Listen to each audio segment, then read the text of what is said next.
Actuellement, nous sommes en forage 14-3/4, on parle en pouces, et ce forage 14-3/4, il est dirigé, il est dévié.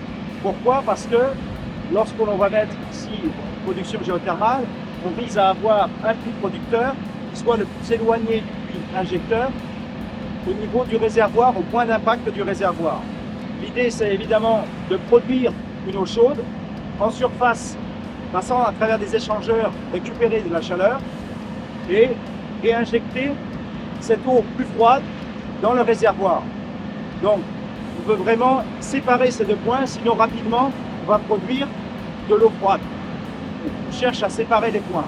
Pour séparer ces points, il faut réaliser des forages qui sont dédiés. Ici, la structure retenue un profil de puits qui forme vraiment un J.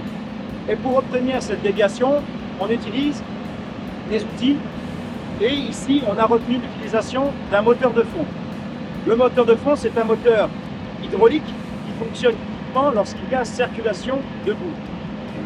C'est un moteur qui présente un coude avec une inclinaison qui peut être réglée, ici 1,15 degrés, et on est capable d'arrêter la rotation en surface, de circuler et donc juste d'entraîner l'outil dans une direction qui a été choisie, dans un azimut qui a été choisi.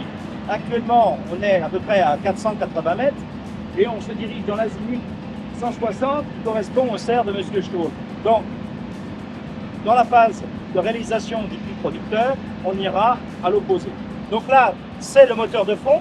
À l'intérieur, il y a une chambre en élastomère dans lequel il y a un axe rotatif, le rotor, qui permet de transmettre ici la rotation à cette sleeve sur laquelle vient se fixer l'outil. Et là, on voit bien sur cette pièce que la pièce n'est pas parfaitement équilibrée. Il y a un coude qui est là. Et donc, c'est ce fameux coude qu'on est capable de diriger. Pour le diriger, on utilise des outils qui permettent de connaître l'azimut par rapport au nord magnétique.